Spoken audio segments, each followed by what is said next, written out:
Hey, everybody, and welcome to another Playful Humans podcast. I'm your host, Mike Montague, and my guest this week is a social marketing expert and founder of Drum Talk TV, Dan Shinder. He's right there. There you go.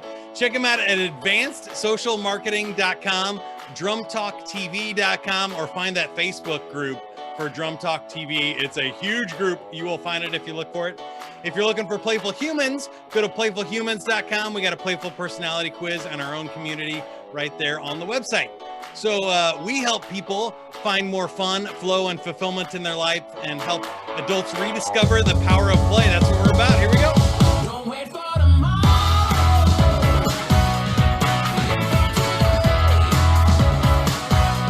Doing the air drums for you, Dan.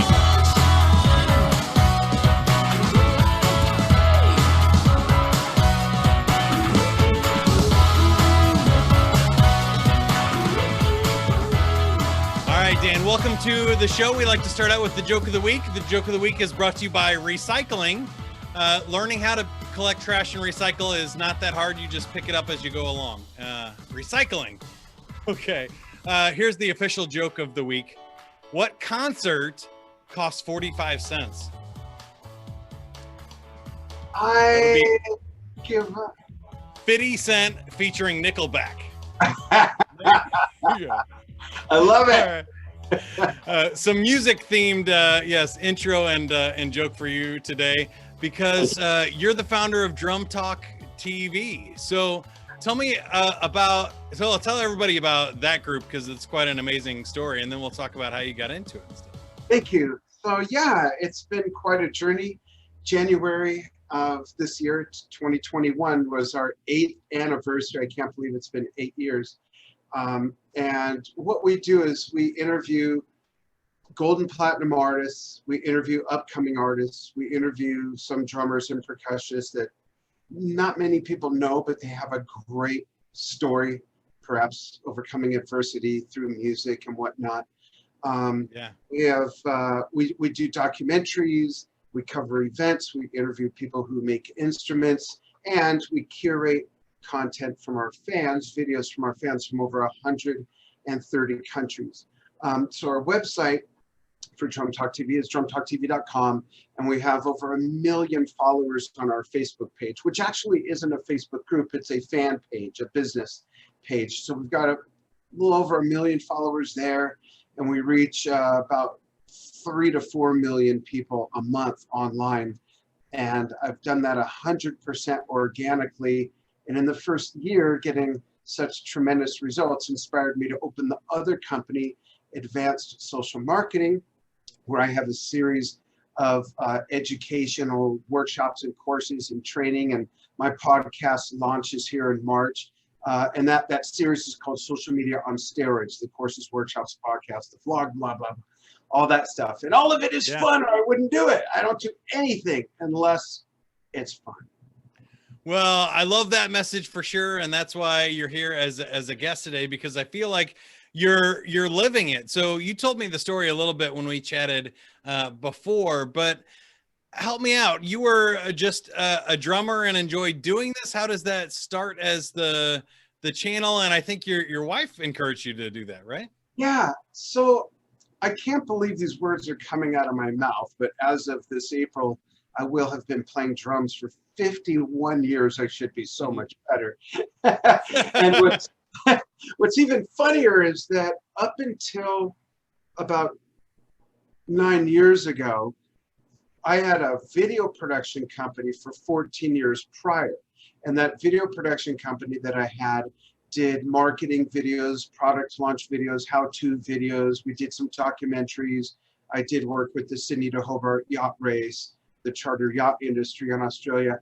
And it never occurred to me to do anything with drumming. It didn't occur to me to think of this show back then. However, back then, when I first started the company, there was no social media. And that kind of came out, but it just never occurred to me. So what happened was I came home from being in Australia for a couple of years, actually, and just didn't want to work with big companies anymore. So I told my wife, let me just do your marketing. She's an artist of many different disciplines and does art therapy and teaches. So I started working with her, and then she said, you know, you really should find something that's for you. For the first time, I didn't know what I wanted to do. She said, why don't you teach drum lessons? So I thought, well, I'm a trained trainer. I know video streaming online. I used to teach drums. That sounds like a good thing. After 6 months of that, and during this time, I cut my teeth a bit on social media. After 6 months, I had this idea to interview a couple fellow educators. That's when my wife said, that's what you should do, is the interviews. I didn't believe her. It took another friend and someone in television to convince me to drop the lessons and just do the interviews, because the first few that I did, I guess, came out well enough for them to feel that way. So under her polite demandingness, I started Drum Talk TV 8 years ago, this past January. So that would have been January 2013. And within the first year, we surpassed all of our industry peers by 900% in online reach and engagement in the first year. And that is what inspired me to open the company, to teach how to do what I've done.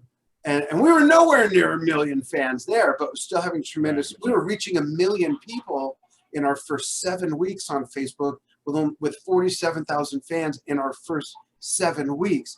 That alone, it was probably 5 months after that I was shown these statistics that we were reaching 900% more than everybody else. And again, I started the company to teach other people how their business could thrive using the strategies that I developed. So that's how it all kind of whirlwinded together. Yeah, that's awesome. I have a couple of thoughts there and a follow-up question, because the first thing is, I love and it's the same thing with my career a little bit. When people combine passions, that's where magic happens. So you had some video skills, you have some drum skills, and then obviously you had some interview and natural talent around creating engaging content and sharing it with people. And when you get like 2 or 3 things like that, that's where you get into a unique niche that becomes valuable to people, because there's lots of people that can play the drums. There's lots of people that can edit video. But when you combine all 3, it creates something that's unique to you and that Drum Talk TV channel, which is awesome. I think that's a great lesson for everybody. But I wanted to ask you then about monetization, because I think a lot of people want to do this. And when you get a big enough audience, I think there's lots of ways that you can make money. But what was the first thing that you did to kind of make that into a business? Was it sponsors? Was it, promotions and advertisers, or other things? I love the question, because when I first started it, my friends were saying, how are you going to monetize it? And right.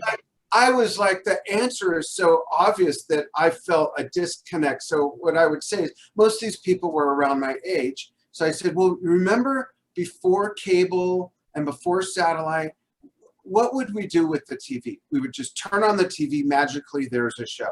How did that show perpetuate? How could they afford to be a show? Well, they got sponsors that had products or services that matched the personalities of their viewership, and they matched up those eyeballs with those brands. I said, I'm going to build, and I didn't even know what this meant at the time. I said, I'm going to build a huge audience, and I'll get sponsors that will want to pay for that exposure. I had no idea that I'd reach 1 million followers. That never was in the plan. I thought, wow, if I could get 100,000 followers, I'm sure I could sell some ad space, right? Right, yeah. And I do remember when I realized I could reach 1 million followers, and it was, so let me think, 13, 14, so it was July of 2015 when we hit 500,000 followers. And I thought, that first 500,000 really wasn't that big a deal. I can do this. And that's when I put 1 million in my sights. And when someone said, well, now that you reached 1 million, what are you going to do? I said, well, now we're working on the next 1 million. That's what you do. Yeah, 2 million, yeah. So I admit it took a little longer than I thought to monetize it the way I wanted, but I'll tell you why. It's because of bless their hearts, it's because of the music industry, the industry I'm in. When it comes to getting sponsors, folks, if that is going to be your business model, depending on the industry you're in, will determine how quickly that happens. And the reason it was slow to happen on my end, I'm just going to be as blunt and transparent as possible without sounding rude about it. Okay. Yeah. But the music industry, who would fall into who my likely sponsors would be, who would that be? It'd be people that make drum gear, maybe some clothing companies, but mainly people who make drum gear. And they are run, those companies are run by a bunch of old farts, my age or older. I'm a senior citizen, my age or older, who have been doing things the same way for 40 years, or at least their predecessors have, and all they believe in is print. They have not embraced social media. They don't believe in it. They don't know how it works. They don't understand it. They've been burned a few times by people who have burned them that don't know how, so they didn't get results.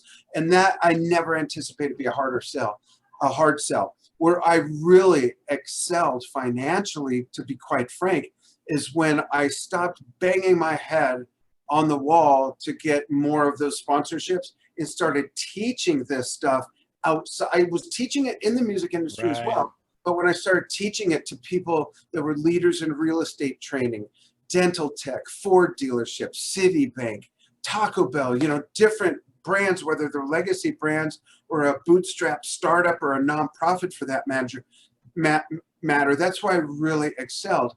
So I don't want my example to discourage people from reaching out to people to sponsor if they're building a following, because it does work. It just so happened that the weather, the barometer, the mentality of the industry I was approaching, they just weren't there yet. They're not operating in the century yet. Yeah, and it's a pretty small group too. Like there's not like mom and pop drum manufacturers, right? Where if you're selling something else, it could be. But there are a lot of boutique drum brands, but the issue with that is it's still the same people. It's a lot of people, not all of them, but it's a lot of people 50 and older.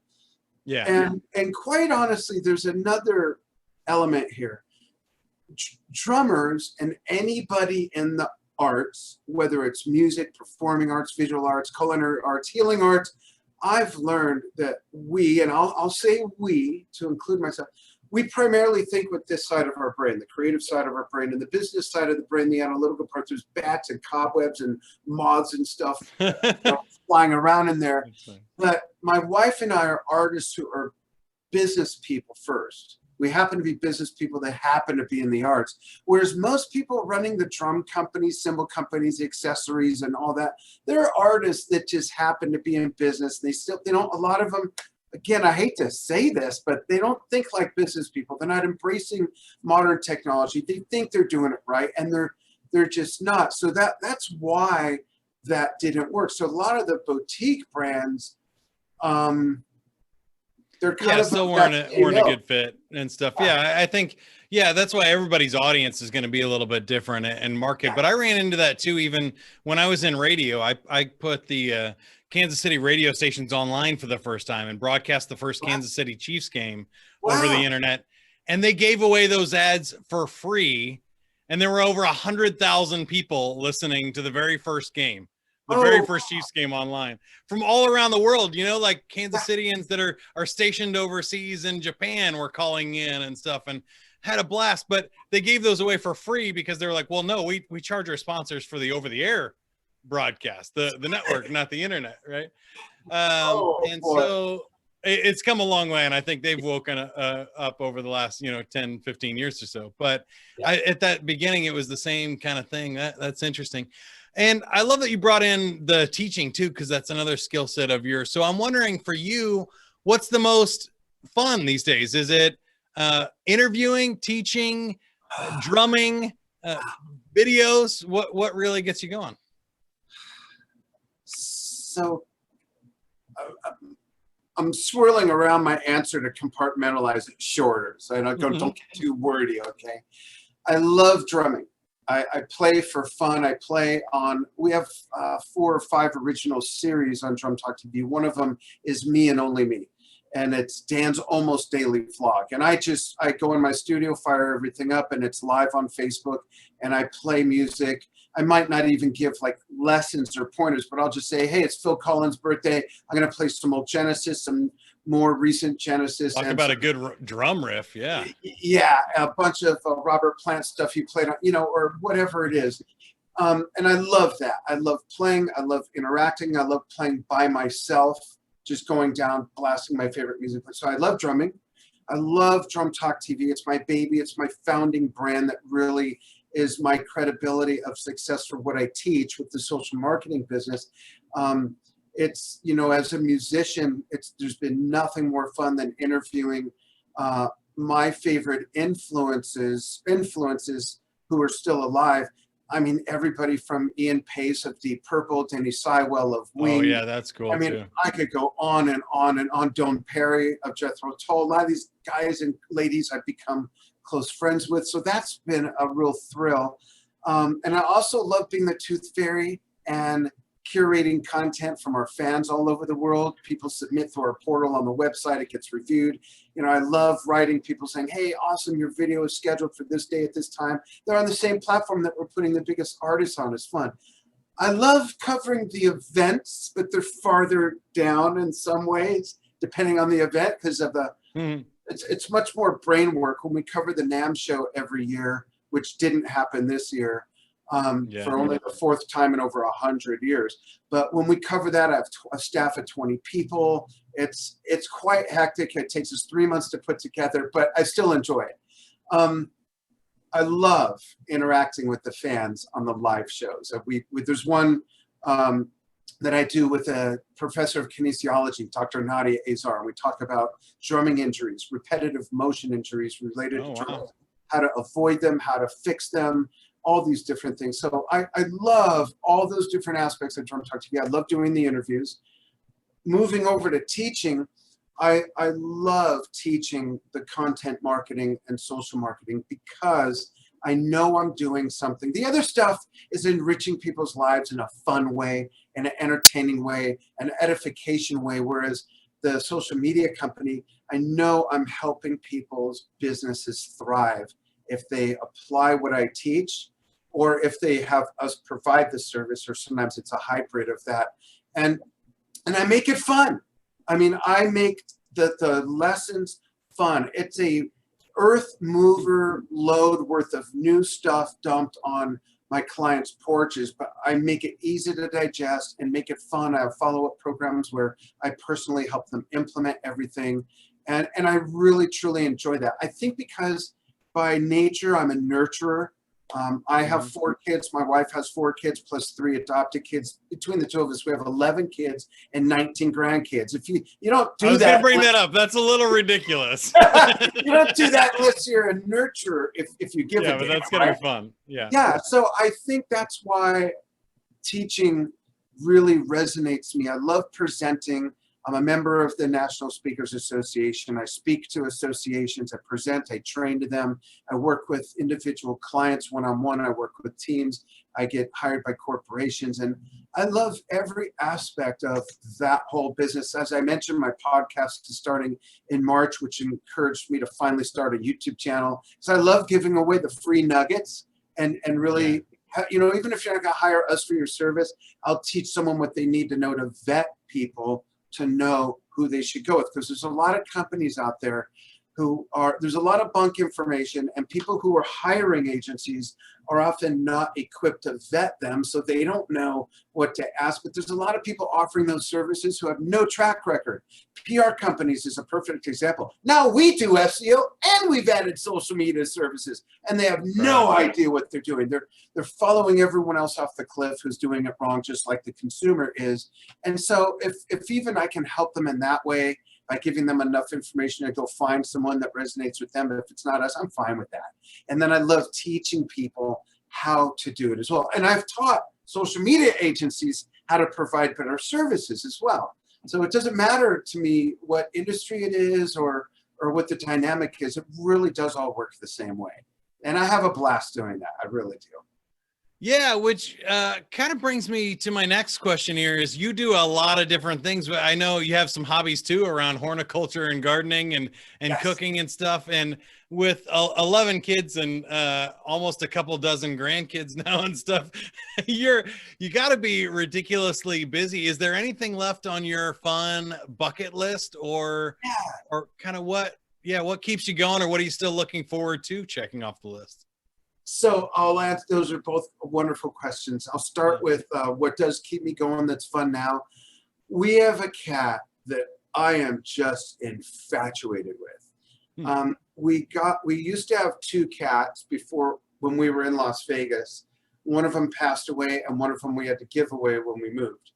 Then I wanted another cat real bad. My wife just kind of didn't want to be bothered yet, but I had a little health issue from working too hard and not Right. taking enough breaks, folks. Okay. I had 7 mini strokes sitting right here at my desk in the course of 3 hours.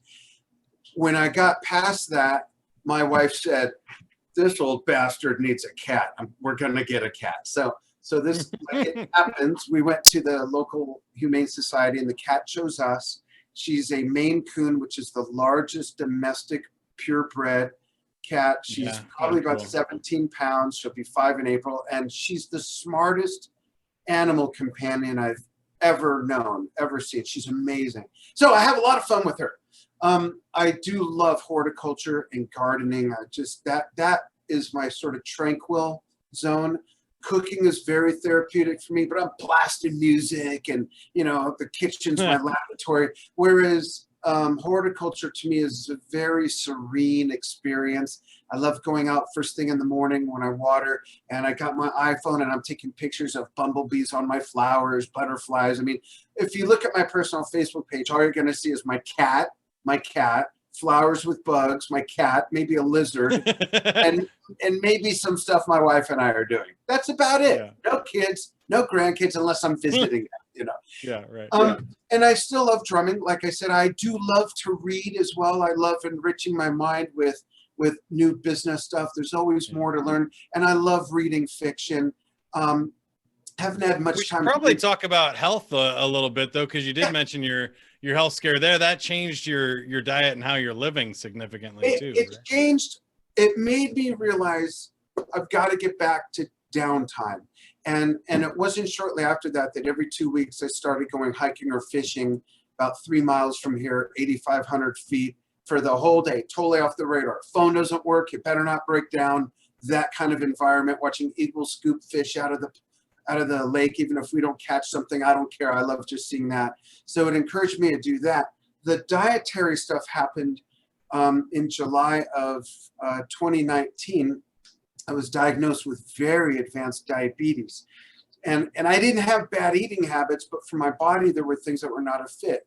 No more fruit, no more juice of any kind, no more, as little carbs as possible, no grains, no pasta, no potatoes or other root crops like beets, carrots, major change. Then about 4 months ago, my wife and I decided to go about 80% vegetarian, and my numbers dropped down. I'm now 2.2 points away from completely reversing diabetes 100% naturally. No insulin, no Congratulations, man. That's medication. awesome. Thanks. And I really feel good. So the health thing's back on track. For fun, I love doing stuff with my wife. She's just such a blast. She's a funny lady. She's extremely smart.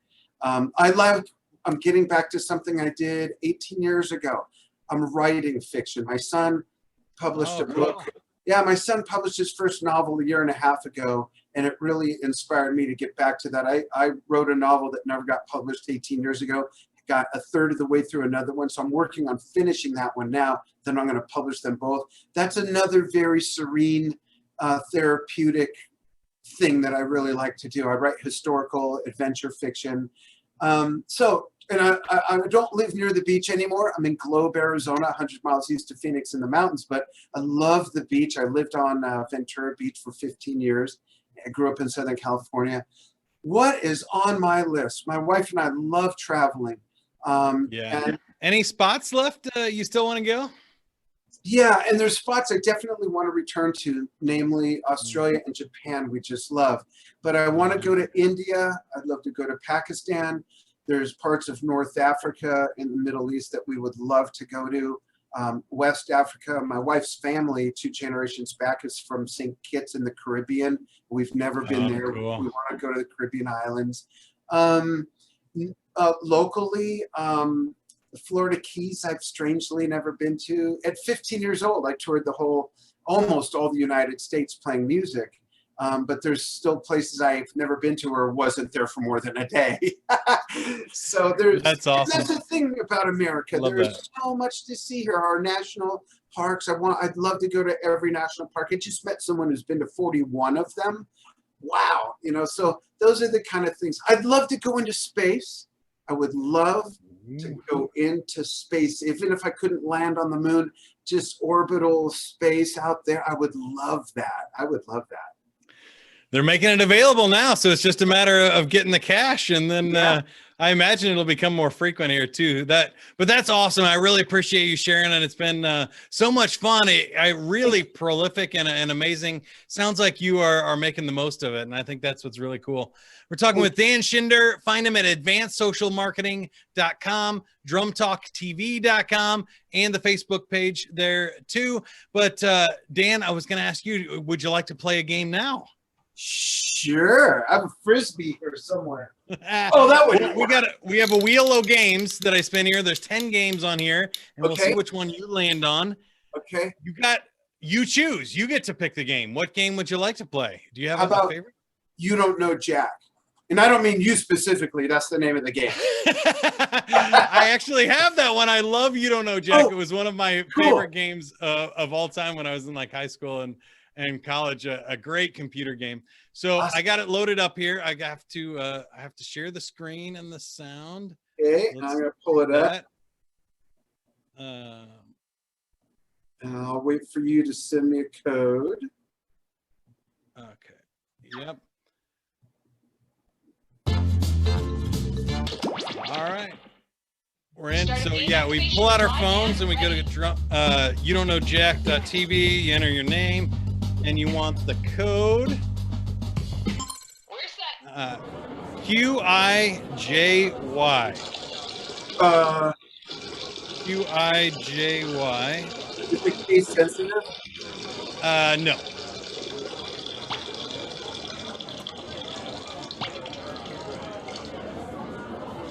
Here we go. All right. Are we in? Yeah. So you can see it here. Yeah. Oh, there we go. I went with Romeo was my DJ name, so that was that's my video game name here. But everybody's in. So here we go. So long. This is awesome. You Don't Know Jack 2015. I'm your host, Cookie Masterson. And hey, wipe that smile off your face. This is serious. He's still in here? That's awesome. They still have Cookie voicing it for sure. There will be farts and stuff. It's awesome. And they encourage you to stream this online. So anybody wondering if we have the permission to do this or anything. Each other and on the questions. There's your hardware. They love it when you do You can force this. another player to answer immediately by hitting your screw button. If they miss it, you win extra bonus dollars. Do you remember the screws? And today's wrong answer of the game If you hit a screw, that means I have to answer The it. San Francisco Otter Choir. Free concerts every Wednesday, except for mating season. Pick the wrong answer associated with our sponsor to win a fabulous prize and big cash. Okay, so yeah, your buttons on your control will correspond to the answers. Here's the first one.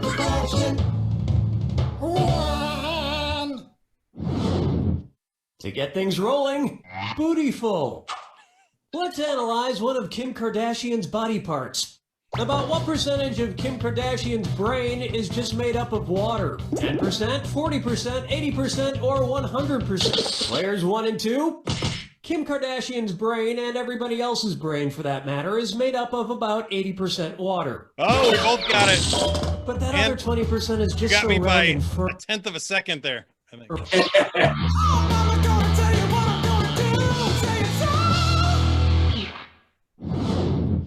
Here's a good one.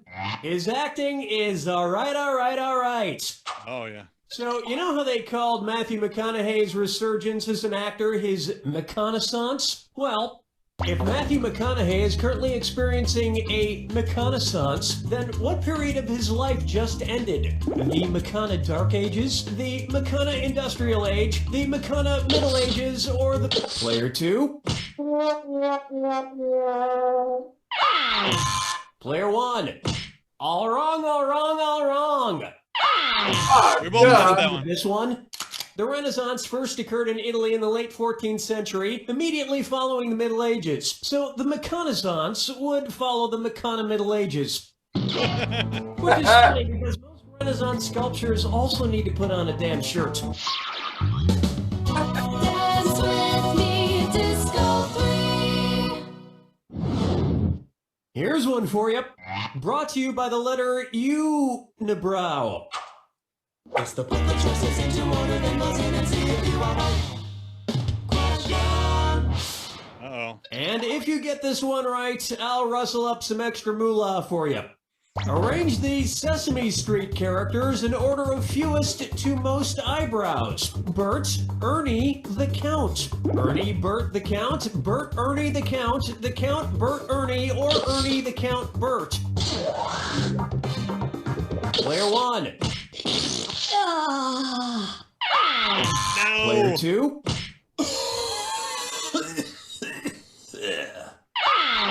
I so wanted you to pick this one. Ernie has no eyebrows at all, Bert has one long single eyebrow, and the Count has two eyebrows! Oh, I thought it was... Flip-flopped. I did the same thing. And yet, none of them have ever blinked. I forgot the count as two.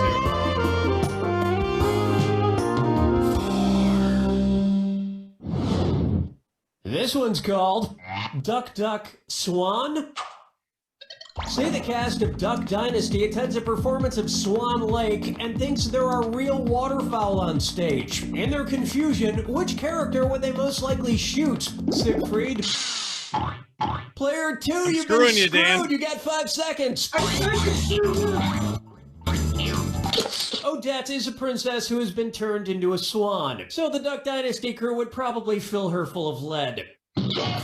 You got it right! Holy moly! She once fooled around with a That's gonna I hurt. had to screw about 3 times. Didn't go as planned, player 1. I got negative $3,000. Not looking good. May I introduce the man in the backwards yellow hat? And it's a dis or dat. Ooh, I remember that. Player 1. You're on the bottom, so I'm going to let you play this or that. I'm going to read off 7 things, and for each I tell you what, I think me that's if a it's good place for us to antic by stop. pop- Let me hit escape there, and I Yeah, plus but you're in the hole, and we had to give them our routing numbers. yeah, exactly. And I was just gonna play that one by myself for a while, so I think that's a good place for us to pause and at least wrap up the show, and then you and I can finish the game offline if we want. How's that sound? That sounds great. So any final thoughts? Again, the website's advancedsocialmarketing.com, drumtalktv.com, and the Facebook page for Drum Talk TV is the one that has millions of followers. But any gives or asks of our audience? Yeah, and I do want to mention that if you're not on Facebook, you can find Drum Talk TV on YouTube, Vimeo, and Instagram. Anybody that's watching, if you email me at dan@advancedsocialmarketing.com, I'll give you a 30-minute free consultation. I'll give you an assessment of all your social media channels, your website, that whole ecosystem, and then I'll send you back. I'll verbally do that with you and send you back a document that'll have my top 4 recommendations of things you can do right away to get better results. That is awesome. I really appreciate it. Dan, thanks for being on the show. Check him out. Email him there, dan@advancedsocialmarketing.com, and get to know him. Dan and I had that 30-minute chat. I really appreciated that and your help with launching this show as well. So go to playfulhumans.com, take the Playful Personality Quiz, join the club of the other Playful Humans, and help other adults have fun, especially during this time in the pandemic. But You know, leave us a review, thumbs up. Definitely the algorithms love comments and stuff too. So shout out ideas for future guests on there as well. And we'll see you next time. Go play, everybody. Thanks, everybody. Thanks, Mike. Live for today. Keep on chasing the sunshine and go out and play. Go play, everybody.